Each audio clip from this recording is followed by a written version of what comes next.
morning! Welcome to the Unitarian Universalist Congregation of Atlanta. Please rise in body or in spirit. We have a new hymn for you. We did it about a month ago, but it's just time number 2. The chorus goes like this. You gotta put one foot in front of the other and lead with love. Put one foot in front of the other and lead with... Try the whole thing. You gotta put one foot in front of the other and lead with love. Put one foot in front of the other and lead with love. And the verse is a call and response. Don't give up hope. Don't give up hope. You're not alone. You're not alone. Don't you give up. Don't you give up. Keep moving on. Keep moving on. You gotta put one foot in front of the other and lead with love. Put one foot in front of the other and lead with love. Lift up your eyes. Lift up your eyes. Don't you despair. Don't you despair. Look up ahead. Look up ahead. The path is there. The path is there. You gotta put one foot in front of the other and lead with love. Put one foot in front of the other and lead with love. I know you're scared, I know you're scared. and I'm scared too, And I'm scared too. but here I am, But here I am. right next to you. Right next to you. You gotta put one foot in front of the other and lead with love. Put one foot in front of the other and lead with love. You gotta put one foot in front of the other and lead with love. Put one foot in front of the other and lead with love. Last line. And lead with love. And lead with love. Nice.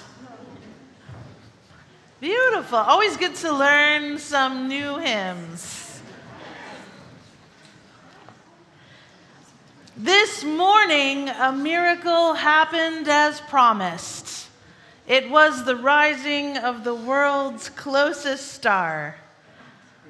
My name is Reverend Taryn Strauss. I am senior minister here at the Unitarian Universalist Congregation of Atlanta, and I am so honored to welcome you on this day to this mission of this people where we are transforming lives, where we are taking action courageously, where we are connecting soulfully. So welcome to this day. Welcome to this place. This is the time of year when we talk about two things that are central to Unitarian Universalism: a spiritual ethic of welcome and a discipline of gratitude.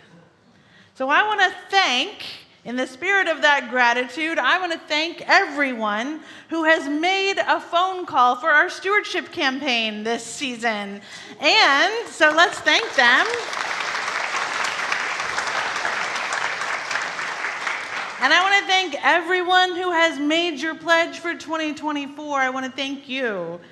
And everyone who has not yet made their pledge for next year, it's okay. You have 24 hours to do that. So go ahead and do it now or when you get home, but go ahead and make that pledge. See, we have some plans that are brewing for the early part of next year that will deepen your devotion to your faith life, will help you deepen your devotion to your beloved community, will help you relax in comfort for some of you, for some of the things that you cherish and remember. And so we are making that happen. We cannot make those ministries happen without your pledge of financial support to carry us through. And if you are watching on the live stream, Mom and Dad and everybody, then you are here with us enjoying worship.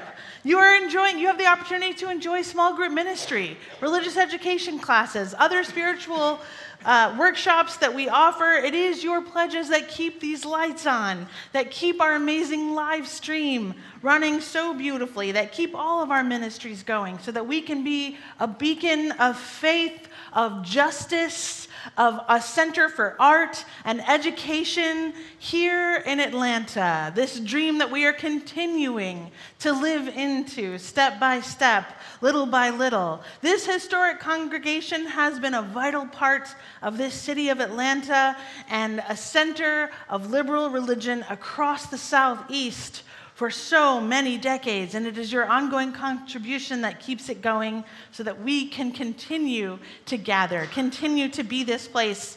And as we head into another election year next year, Goddess knows we will need this place to harbor us, to welcome and invite us into refuge. We will need a welcoming spirit for our values as the challenges around us deepen.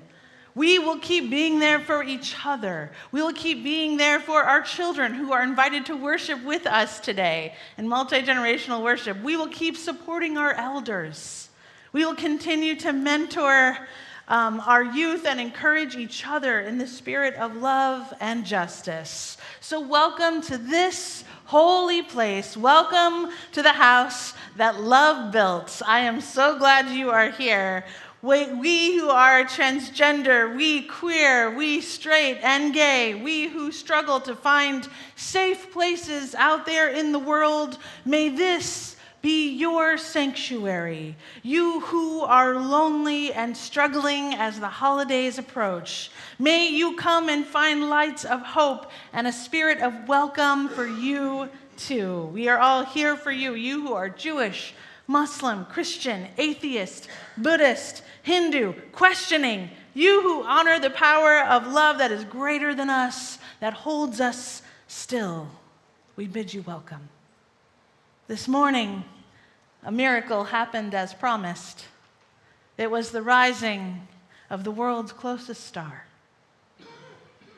We are so grateful to be here.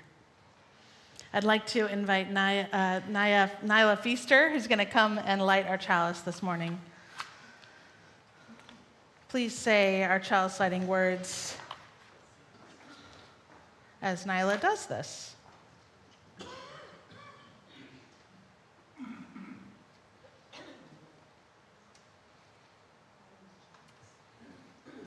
May the light of this flame illuminate our tradition of seeking, invite all who yearn for acceptance, and ignite our passion for justice and peace.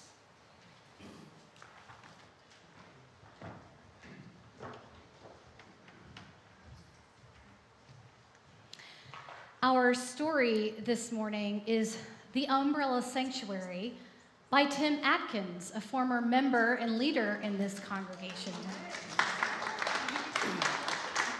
Now, for our story, you will have two important parts of the story. You're going to help me tell the story today. Whenever I say boom, I need you to shout boom as loud as you can. Oh, yes. Children lead the way. Okay, we're going to practice all together. Here we go. Boom. Boom. Yes. And there will be times when I say the word sanctuary.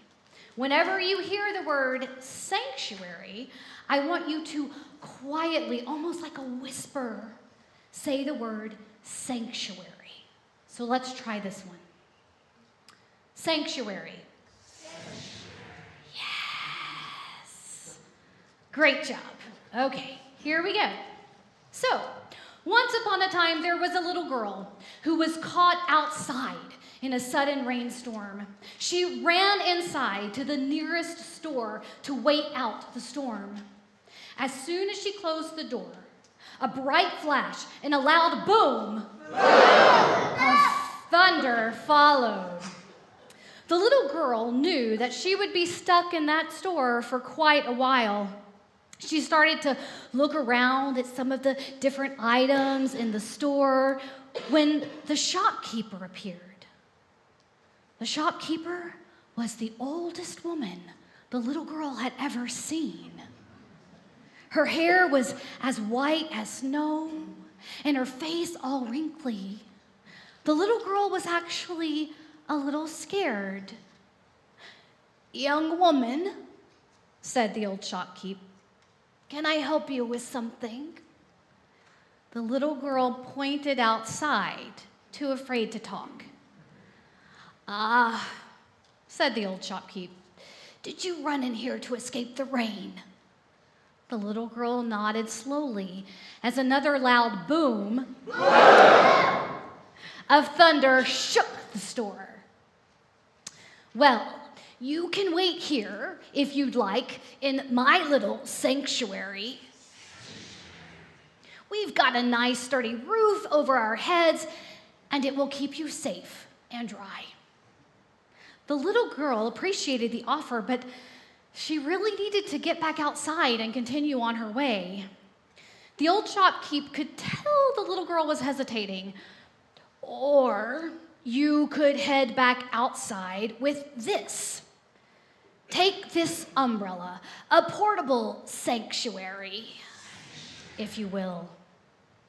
I don't know why it's raining, but I do know it can give you shelter." The little girl beamed, but then stopped in her tracks. "But I don't have any money." The old shopkeep waved her off. "No worries, little girl. Just be sure to offer the umbrella to someone else when they need it." The little girl accepted the umbrella and went on her way, happy and dry.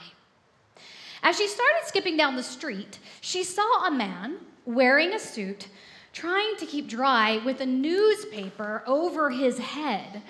She heard another loud boom, and the newspaper began to fall apart under the heavy rain. She skipped over to the man in the suit and held the umbrella up as high as she could. "Oh, thank you," said the man. Remembering her portable sanctuary and the words from the old shopkeep, the little girl told the man, "I don't know why it's raining, but I do know that you can keep dry under this portable sanctuary." The man smiled in relief. You see, he was wearing a suit to go to a job interview. He had been without work for a long, long time and was desperate.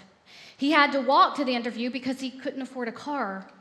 When it started to rain, he cursed his luck. He would show up to his really important job interview soaked, and he knew it would make a really bad first impression. The little girl spotted her family in the store across the street. "Here," said the little girl. "Take the umbrella with you. I see my family right over there across the street." "Oh, I couldn't take your umbrella," said the man, feeling guilty. "No, take it. Just be sure to offer the umbrella to someone else when they need it." The little girl put the umbrella into his hands and then ran off to meet her family. The man couldn't believe how nice the little girl was. He knew he had to hurry, though, because it was almost time for his very important interview. Another boom of thunder caused him to start running. Well, I can tell you that the man got the job. And soon enough, he was able to afford to buy a few umbrellas of his own. Whenever it would rain, he would offer umbrellas to people who were stuck outside. And every time he gave an umbrella away, he would say, "I don't know why it's raining, but I do know you can keep dry under this portable sanctuary." I wonder how we can offer sanctuary during this time. I don't know why it's raining, but I do know we can offer sanctuary to others. For some, offering that umbrella may look like cooking food for a neighbor in need. For another, perhaps the offering of sanctuary looks like helping a friend with a project so that they can rest and take a break. How will you offer sanctuary to someone this week? At this time, I would like to invite Mark and Leaves Honeycutt to the chancel to lead us in this morning's movement prayer. And so I invite you to please rise as you are willing and able and join us.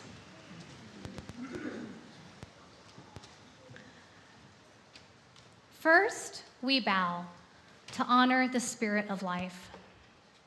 We lift our arms and embrace the gifts of Spirit. We bring these gifts unto ourselves with gratitude and breathe and smile. We share these gifts with the world. We remember to be present, honor, embrace, gratitude, share, be present.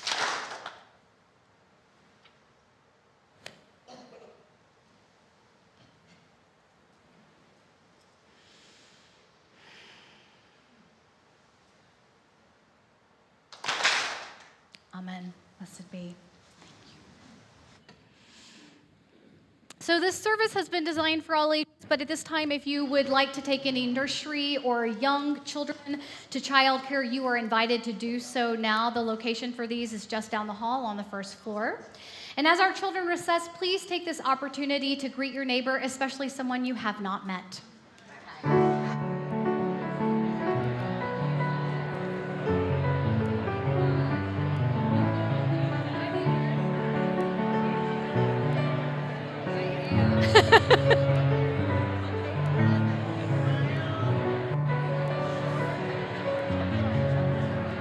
Hey, Bill, how you doing?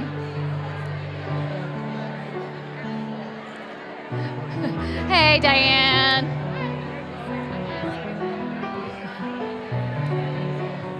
How you doing, Jean? It's good to see you. Good to see you. Hi, welcome. Hi. Lacey, Laura Beth, nice to meet you. I haven't met you before. Oh, okay.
Recently, I and 5 other UUCA youth, as well as a couple of our teachers, volunteered with the Nicholas House as part of the Youth Religious Unitarian Universalist program. Nicholas House is a shelter for families who are unhoused. They are one of the only shelters that keeps families together. We helped out with a Halloween party for the kids who lived there. We helped the kids decorate cookies with icing and sprinkles, decorate masks with markers and stickers, and play Halloween bingo. The most memorable part for me was a toddler that just kept wanting to decorate cookies but not eat them, and she just kept on piling all the sprinkles on her cookies. It was meaningful to be able to help bring a little joy to these kids that may have recently been wondering where they would sleep or where they would eat. While I was there, I noticed a sign that said that the Nicholas House gets most families into homes in a span of 60 days. I found this to be really inspiring. Instead of giving families a temporary home and then sending them away after a few days or less, Nicholas House helps families get and keep jobs and then obtain housing in the Atlanta area. You can donate to Nicholas House today to help families obtain better housing situations for their children and help end homelessness in Atlanta. Today's offering will now be given and gratefully received. Thanks, Nyla. The song the choir is singing this morning is called Would You Harbor Me? It's by Unitarian Universalist music director Dr. Issei Barnwell, also an early member of Sweet Honey and the Rock.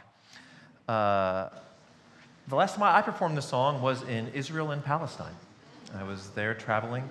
When there, you only sing for audiences that are fully segregated, either all Arab or all Jewish. But this song asks a question over and over and over. Would you harbor me? And would I harbor you? Would we harbor people who are different than us? It's a very powerful song. Would you harbor me?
To the work of this congregation, which is weaving a tapestry of love and action we call community.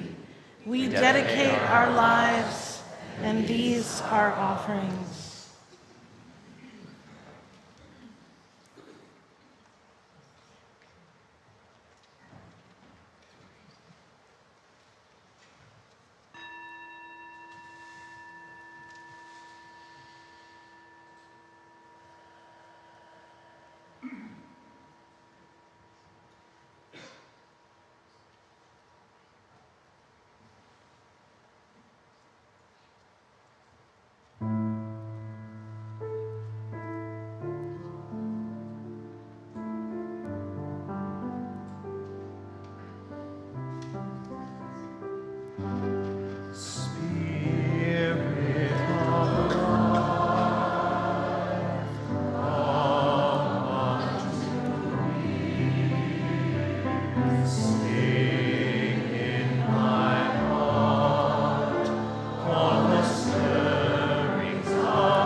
Let us put hands on hearts and feel the heartbeat, connection to life.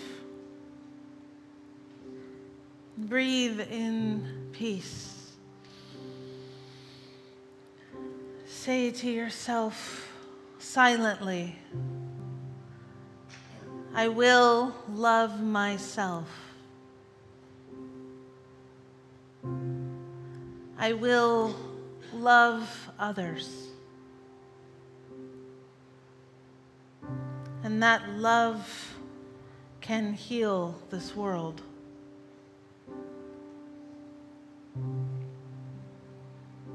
At this time, we hear the joys and sorrows of this congregation. William W. McCullough, father of former member Kevin McCullough and husband of Dorothy Davidson McCullough, a beloved member since 1979, passed away last week. We send our loving energy out to Dorothy and to the entire family. On Monday, November 13th, Jacqueline Grace Brownlee Cruiser passed away peacefully in her home surrounded by family. Jackie Cruiser and her husband Kenton were charter members of the Unitarian Universalist Church on Cliff Valley Way. We send love out to Barry Weiner today. Barry's father, Jerry, passed away this last week at the age of 95. Barry shares that he was an amazing dad, husband, son, brother, grandfather, uncle, nephew, cousin, and friend, who reveled in watching his 3 grandchildren grow up. We send our love to Barry, to his whole family. We hold him in our hearts during this time of grief. Barry welcomes not phone calls, but your emails of support.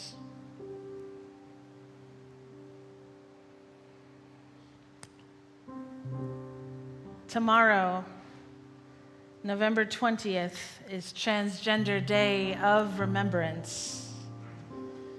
We remember and honor those beloveds who were lost to anti-trans violence. We send our love to these precious ones and to those who loved them and who grieve them still.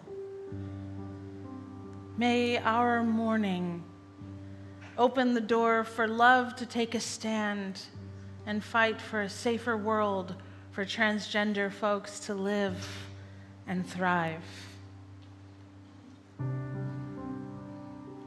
I light this candle in honor of Transgender Day of Remembrance. May they be loved in memory.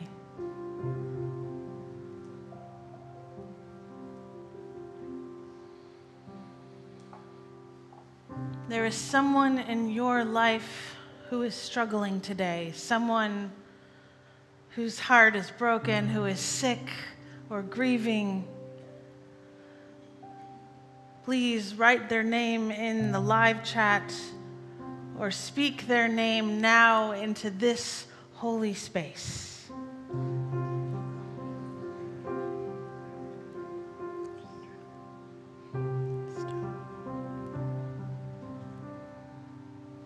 May all beings find connection. May all people find comfort. May all of us find more ways to be more loving. Spirit of life, love eternal, we rest now in holy gratitude. We surrender to a mystery beyond ourselves, asking forgiveness for our mistakes, for those times where we have been selfish or thoughtless. Breathing in and out, we offer grace. We forgive ourselves and we forgive each other. We begin again in love.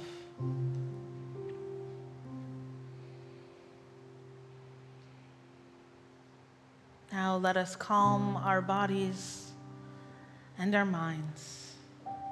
We breathe in peace. We exhale love. We relax into this space that our intentions make sacred. We enter into the silence.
This is a sermon against the kids' table. I don't usually preach against things. But this is a sermon against the kids' table. See, kids' table culture tells us kids are not welcome at all the tables. The kids' table tells the adults that we cannot handle children at our table. And it tells the children, well, there's really no hope of you handling yourselves. The kids' table is yet another random border, a line of demarcation that someone declared and instituted, and then for years everyone just assumed, well, that's just the way things have to be. No question. See, adults are pretty good at dividing and then justifying and then even fighting for the cause of separateness.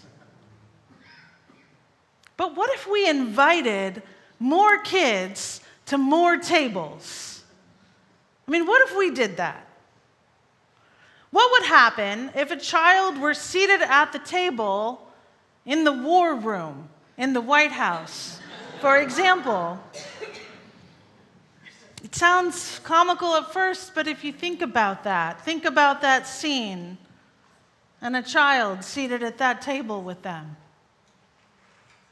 What would happen if a child were to sit at the tables in the United Nations?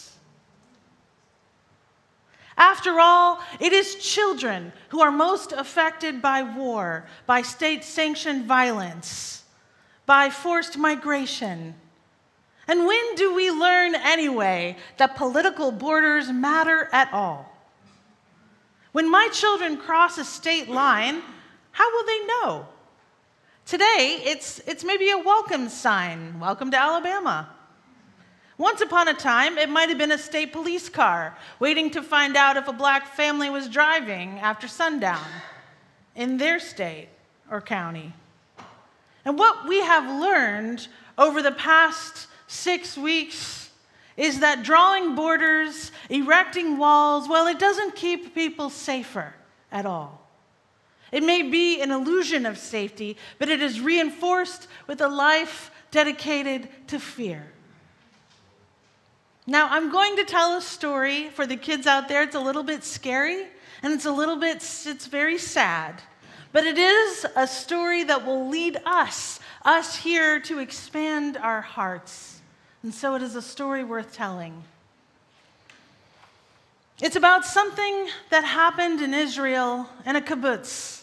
A kibbutz, which is an intentional community where people choose to live and work together to support one another in that community. It comes from a BBC report about a peace activist named Vivian Silver, whose death was confirmed in recent days. On October 7th, she was texting with her son, Yonatan. Now, Vivian is one of Israel's best-known campaigners for peace with the Palestinians. She stayed busy in her retirement, continuing her life's work as an activist, holding meetings with international supporters of her group, Women Wage Peace, only just a few days before the Hamas attacks of October 7th. Yonatan rang his mother, and they kept talking as Hamas was moving through the kibbutz where she lived. Perhaps trying to cheer them both up or to stop her 30-something son from worrying too much, she made light of what was happening until both realized it was deadly serious and that she was in mortal danger. They switched to WhatsApp so she could stay quiet, hoping Hamas might bypass the house. Yonatan told the BBC their last text messages. Vivian was typing them out from a cupboard in the house where she was hiding. Vivian wrote that she loved him. She wrote me, "They're inside the house. It's time to stop joking. It's time to say goodbye." And I wrote back, "I love you, Mom. I have no words. I'm with you. Then she writes, I feel you. And then that was it. That's the last message. I feel you. Rebecca Solnit wrote in The Faraway Nearby, empathy is the capacity to feel what you do not literally feel. I feel for you, people say. If physical pain defines the boundaries of the body, you participate in the social body, in a metaphysical bond with those you empathize with, whose pain pains you. Some empathy must be learned and then imagined by perceiving the suffering of others and translating it into one's own experience of suffering, and then therefore suffering a little with them. Empathy can be a story you tell yourself about what it must be like to be that other person. But lack of empathy is also often a story about why the sufferer deserved it, or why that person or his category have nothing to do with you. Whole societies can be taught not to feel, to disassociate from their marginal and minority members, just as people can and do erase the humanity of those close to them. Empathy makes you imagine the sensation of torture, or hunger, or loss. You make that person into yourself. You inscribe their suffering on your own body or heart or mind, and then you respond to their suffering as if it were your own. Physical pain defines the physical boundaries of the self, but these identifications that I'm talking about, they define a larger self, a map of affections and alliances, and the limits of this psychic self are nothing more nor less than the limits of love, which is to say, love enlarges, it annexes affectionately. At its utmost, love dissolves all boundaries. So if you are feeling heartbroken, anguished, enraged, or overwhelmed, it is your empathy that has brought you to this point. And your empathy is beautiful. We are universalists. We are Unitarian Universalists, but we are universalists, which means our heart is a big tent, and you got to let everybody in. Now, I admit that I have not always known the right thing to say in these days of late, other than the word ceasefire. See, we must lift our voices to stop this terrible war. We can still do it. We can still write letters to our senators who, by the way, have been silent. And because of the size of our hearts and the size of our empathy, we must use our power to try and stop the unconscionable violence against Palestinians, even as we demand the release of hostages back to Israel. So we can do both. I have not been active on social media because sometimes I wonder if that too is a performance, if it's a stand-in for real action. Hope I didn't lose every Xennial right now. But I just wonder. I'm not saying definitely, I'm just wondering. And if you are moved to write a post on social media, I hope you will also write an email or a letter or make a phone call to your representative. They do need to hear from you. And I do not know if our words or actions have the true power to turn the tides of violence. But I do know that in order to stay faithful to our Unitarian Universalist religious tradition, the one that believes in the goal of world peace and the worth and dignity of human life, we must try. We have got to try. We must try, or else we risk losing the whole thread, the thread of our connection, our empathy. Because then we will become accommodated to the division accommodated to the war, accommodated to some false narrative exoticizing the issue, that it's too complex or ancient for anybody to understand. That's not true. We do know what is right. As UU minister Kendall Gibbons wrote, in the end, if our liberal faith teaches us nothing else, surely it teaches us this, that there is no us and them, that only evil ever results from thinking that humanity can be divided into those who matter and those who don't. We are in it together for whatever this life and this world are worth. So mostly, since I haven't always known what to say, mostly I just lean into the pastoral response, the personal response. I may not know exactly what step to take, and so I start with a single relationship. I have been direct messaging and emailing and calling my Jewish friends and my Muslim friends, letting them know they are on my heart, letting them know that I am so sorry for their terror and their fear. I support their right to exist. I support their right to have total freedom, but I've got to tell them that now. I have to let them know now. But the good news is our empathy is infinite. Our empathy is not some precious resource we have to hoard or keep. It is infinite in its power. And I know empathy is not a full answer. I know it's not a full answer, but it is a beginning. May our empathy lead us not to steel ourselves against our enemies, but to open the door to new friends, too. See, our empathy helps us open our umbrellas to offer shelter to those who need it most.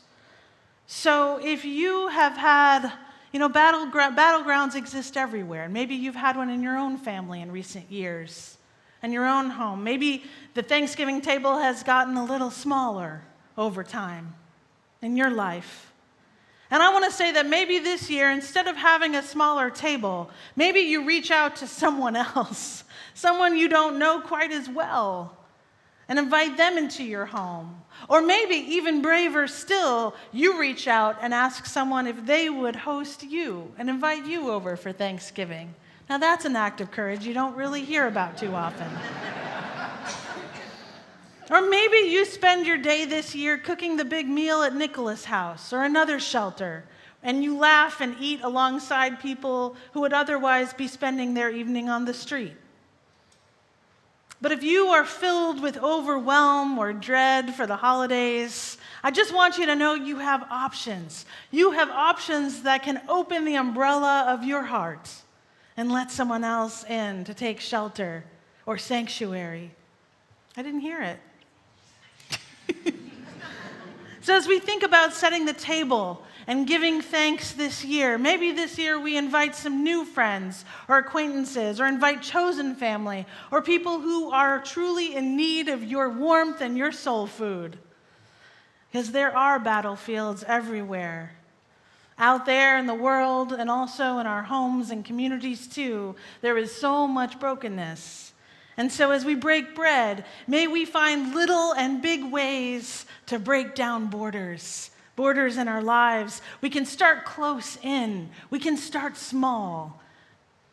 Just get rid of the kids' table. You hear me, kids? The pastor said. Make it a long table. Or if you are an adult, maybe you sit at the kids' table this year and you learn something new.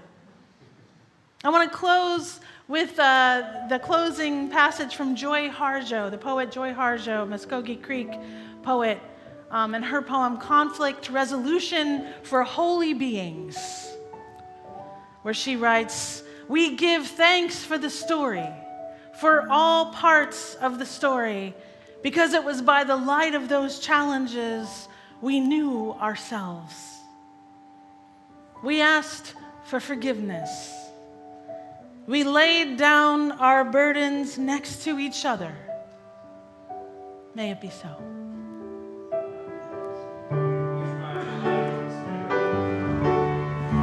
Yeah.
week, I hope you find a way to lift your umbrella and invite someone to take shelter with you. And make a longer table.